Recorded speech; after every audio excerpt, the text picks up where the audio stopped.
ॐ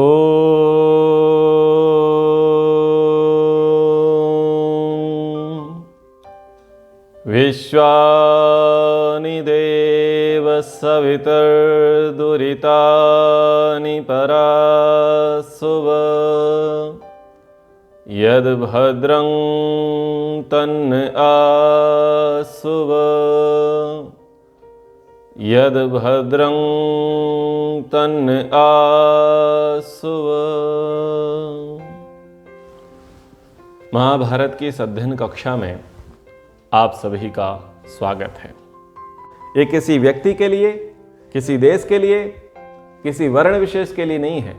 ये मनुष्य मात्र के लिए है कि वो यदि कुछ लेना चाहता है तो कुछ देना सीखे, और यदि उसके पास कुछ विशेष है जिसके कारण से उसको कुछ उपलब्धि हुई है, कुछ प्राप्ति हुई है, कुछ प्रतिष्ठा उसकी आई है, तो वह उसको दे देवे, उसका दान कर देवे, क्योंकि उससे दूसरे का भी भला होगा। और यदि वो वस्तु उसके पास रहेगी तो उसके अंदर आसक्ति का भाव आ जाएगा, अभिमान आ जाएगा।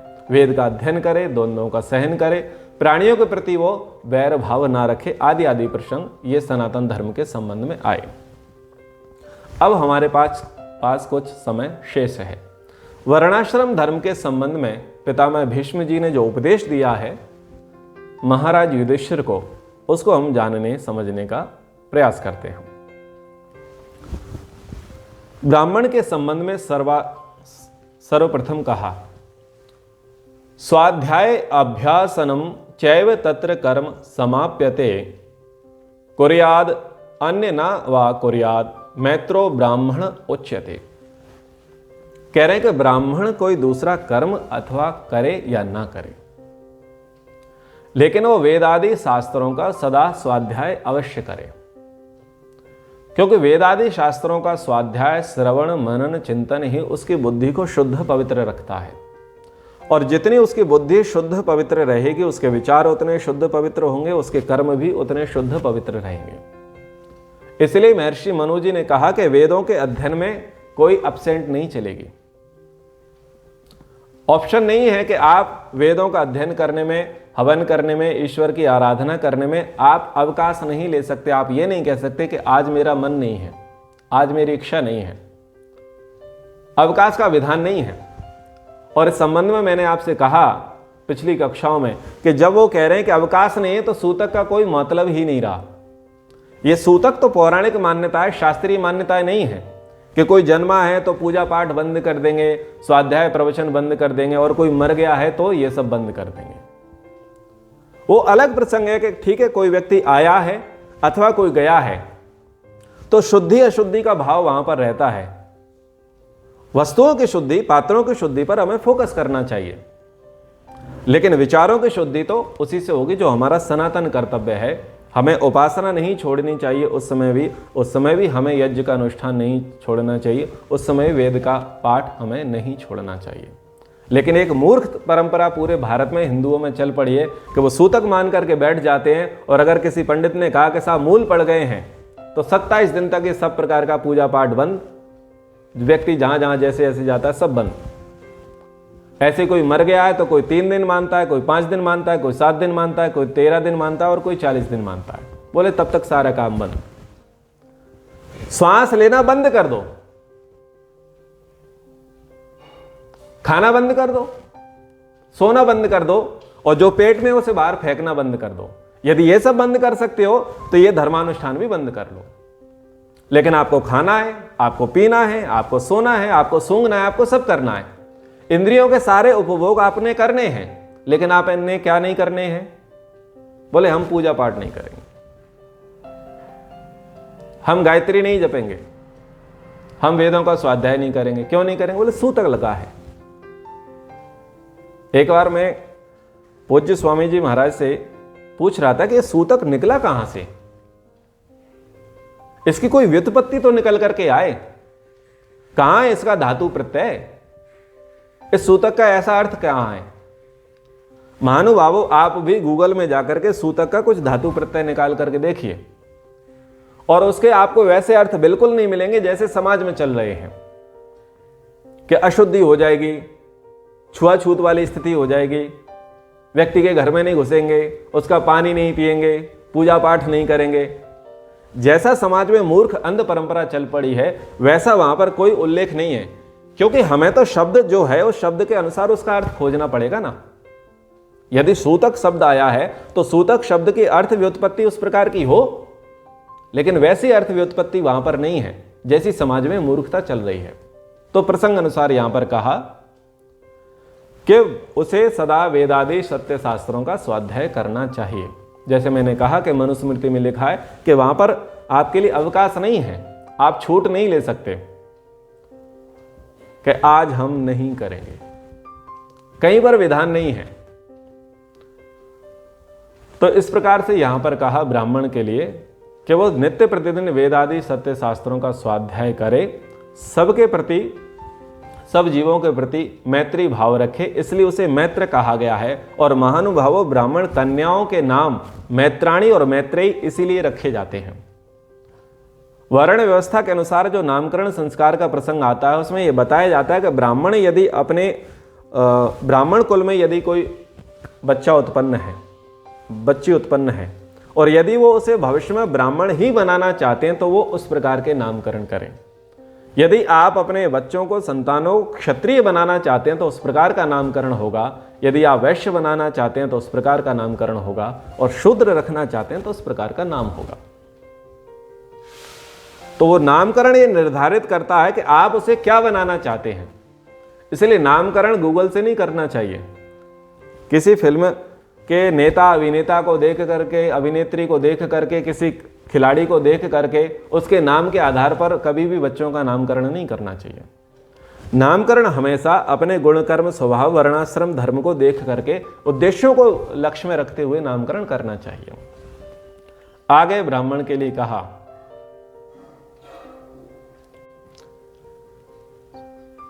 तो क्षत्रिय के धर्म को बताते हुए पितामह भीष्म कहते हैं, क्षत्रिय दान दे परंतु याचना ना करे।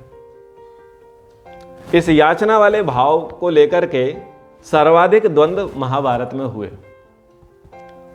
क्योंकि जब पांडवों का वनवास हुआ और वो ब्राह्मण वृत्ति से रह रहे थे तो द्रौपदी को उस बात को सहन हुआ नहीं उसे, तो सर्वांश में विरोध करने लगी। कब तक ब्राह्मण वृत्ति से हम चलते रहेंगे? ये तपस्या करना, ये भिक्षा मांगना, ये तो ब्राह्मणों का काम है, हमारा नहीं, हम क्षत्रिय हैं। और बाद में भी जब अर्जुन हथियार डाल देते हैं युद्ध से पहले ही, तभी वो क्या कहते हैं कि हम तो भीख मांग करके खा लेंगे लेकिन लड़ेंगे नहीं। तब कृष्ण जी उसे छात्र धर्म का उपदेश देते हैं कि भाई तुम क्षत्रिय हो, ब्राह्मण नहीं हो।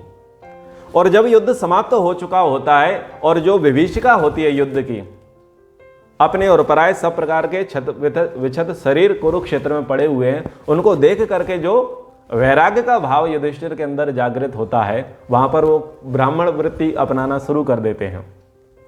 तो वहां पर पितामह भीष्म व्यास जी, श्री कृष्ण जी, अर्जुन, भीम और द्रौपदी ये सब क्षत्रिय भाव का उपदेश देते हैं। बोले ब्राह्मण अपना काम नहीं है, ये सब ब्राह्मणों का काम है।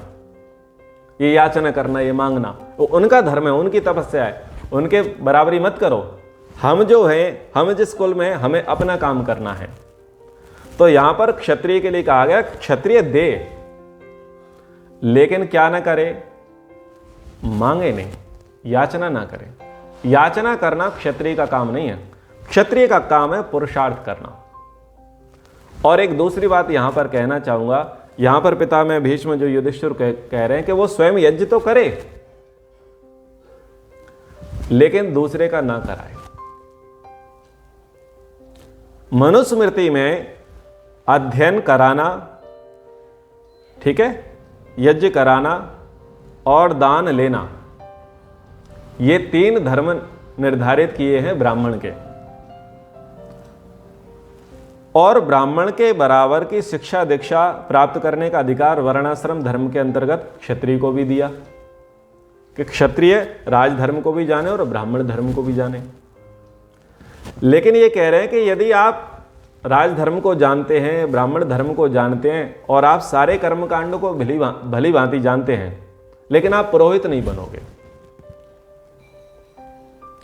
आप यज्ञ करें, स्वयं यजमान बने, लेकिन आप पुरोहित ना बने। ये बातें मैं पहले भी जब मनुस्मृति की कक्षाएं चल रही थी वहां पर भी मैंने कही थी और यहां पर भी मैं आवृत्ति करता हूं। यदि आप बनिया हैं, वैश्य वर्ग से आते हैं, आप नौकरी धंधा व्यापार करते हैं, अथवा आप क्षत्रिय वर्ग से आते हैं, आप सेना प्रबंधन से संबंधित काम करते हैं, और भले ही आप कितने ही अच्छे शास्त्रों के जानकार हैं, आप स्वयं अपने यहां कर्मकांड कर लेवे, कोई आपत्ति नहीं है, लेकिन आप पुरोहित बनकर के दूसरे के यहां ना जावे, ये अधर्म है, अनीति है, दुष्ट व्यवहार है। तो हमारे मैं देखता हूं कि जो मंत्री हैं, प्रधान हैं, वो होते तो वैश्य वर्ग से ही है, लेकिन क्या करते हैं, अपना पांडित्य प्रदर्शन करना चाहते हैं और पुरोहित के स्थान पर वो कर्मकांड कराने चले जाते हैं। चूंकि मैं सब जगह घूमता हूं तो बहुत सारी माताओं को भी देखता हूं जिनको पर्याप्त पेंशन मिल रही है अथवा जो खुद अच्छे व्यापार कार्य कर रही हैं, लेकिन वो अपना पांडित्य प्रदर्शन करने के लिए क्या करेंगी, वो जाएंगी संस्कार कराने। क्या कराने जाएंगी? सीमन संस्कार कराने जाएंगी, पंचवन संस्कार कराने जाएंगी, नामकरण संस्कार कराने जाएंगी, गृह प्रवेश कराने जाएंगी। क्या वो आपका धर्म है जो आप कराने जा रही हैं? आप उसकी जानकार हैं, जानकार बने रहो, लेकिन पुरोहित का काम मत करो, क्योंकि वो आपका काम नहीं है। और इस प्रकार से आप जो कर रही हैं, इससे आप पुरोहित की आजीविका छीन रही हैं, जो उस कार्य के लिए नियुक्त है, जिसने उस संबंध में शिक्षा दीक्षा ली है।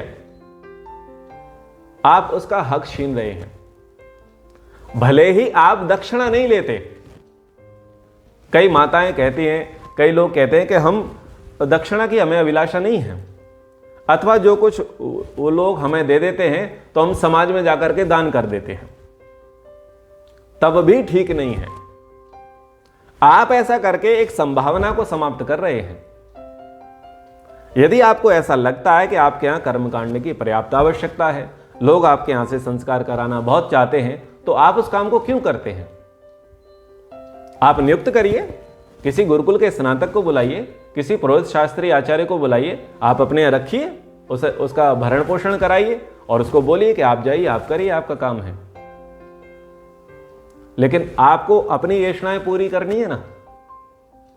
आपको मंच का शौक चल पड़ा है, आपको माइक का शौक चढ़ पड़ा है, आपको माला पहनने का शौक चल पड़ा है। ये शौक कुछ ज्यादा हो गए ना लोकेशना के। इस लोकेशना के शौक के कारण क्या है कि जो व्यक्ति जिसके लिए निर्धारित है उसकी तो आप आजीविका छीन रहे हैं और आप उसकी उपेक्षा कर रहे हैं। इसकी मैं सदा से निंदा करता आया हूं, आज भी निंदा करता हूं, जहां भी प्रचार के लिए जाता हूं वहां भी निंदा करता हूं। आप अपना काम करो, उसको अपना काम करने दो। मैं ब्राह्मण हूं, जन्म से और कर्म से मैं केवल यही कर्म करता हूं। मैं आपसे यह बोलता हूं, आप जो व्यापार करते हैं वो मैं शुरू कर दूं तो आपको कैसा लगेगा? आपको वो अच्छा नहीं लगेगा। तो जब वो आपको अच्छा नहीं लगेगा तो कैसे मुझे अच्छा लगेगा? यो आत्मना प्रतिकूलानि परिश्रामना समाचरित। महर्षि दयानंद जी तो इस बात को कहते हैं, जो बात जो व्यवहार जो आपको खुद के लिए ठीक नहीं लगता वो आप दूसरों के लिए मत करो। तो यहां पर पितामह भीष्म युधिष्ठिर को बता रहे हैं कि आप यज्ञ आदि कर्म करें, लेकिन पुरोहित बनकर के दूसरों का यज्ञ ना कराएं। वह अध्ययन करे परंतु दूसरे को ना पढ़ाए, सब प्रकार से प्रजाओं का पालन करे। और उसका मुख्य कर्तव्य क्या है कि जो लुटेरे हैं, डाकू हैं, उनको दंडित करे, उनको वध करे, रणभूमि में शत्रुओं को पराजित करे, अपना पराक्रम दिखाए। ये क्षत्रिय का धर्म है। और सर्वोत्तम धर्म क्या कहा कि रणभूमि में अपने प्राण न्यक्षावर कर दे, राष्ट्र की बलिवेदी पर। उसको आदर्श नहीं माना गया है कि जो खून से लथपथ अथवा बीच में से ही भाग करके आ गया, पीठ दिखा करके भाग गया। जो सनातन धर्म के जानकार विद्वान हैं उसको निंदनीय मानते हैं। पीठ दिखा करके भागना अच्छी बात नहीं है। वैश्य के लिए कहा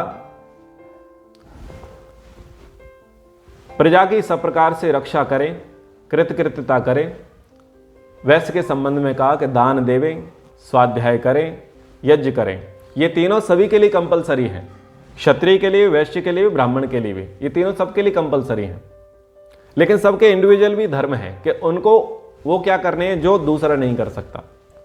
वो वर्णाश्रम व्यवस्था में पहले बता चुका हूं। तो यहां पर कहा पवित्रता पूर्वक ईमानदारी से धन उपार्जन करना ये वैश्य का कर्म है। सब प्रकार के वस्तु विनिमय का कार्य करना, व्यापार करना, गौ पालन करना, कृषि करना, ये वैश्य के कर्म है।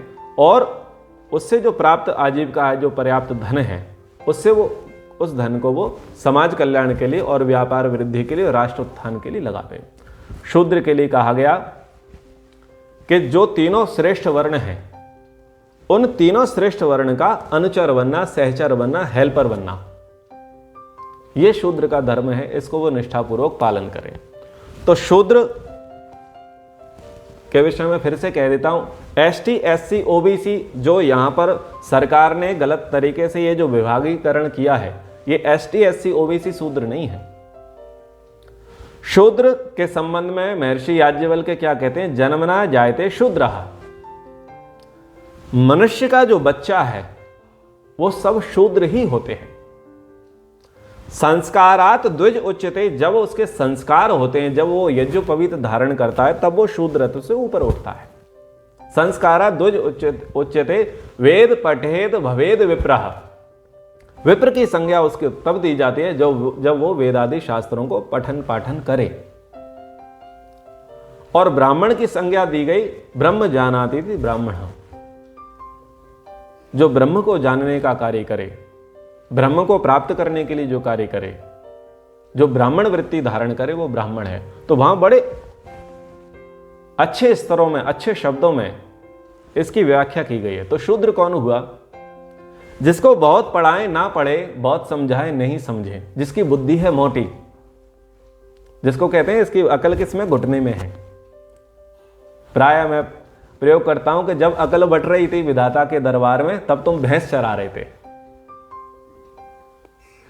ठीक है। जिसको बहुत समझाने का प्रयास किया, नहीं समझा, जिसको बहुत पढ़ाने का प्रयास किया, नहीं पढ़ा, वो व्यक्ति क्या कर सकता है? केवल बोले मैं मेहनत कर सकता हूं, परिश्रम कर सकता हूं, आप मुझे बता दो ये काम कैसे करना है, तो रट्टू तोते की तरह उस काम को करता रहेगा। उसको बोलते हैं शूद्र।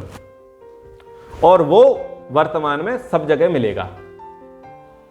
वो ब्राह्मण कुल में ही मिलेगा, वो क्षत्रिय कुल में ही मिलेगा, वो वैश्य कुल में ही मिलेगा, और शूद्र कुल में ही मिलेगा।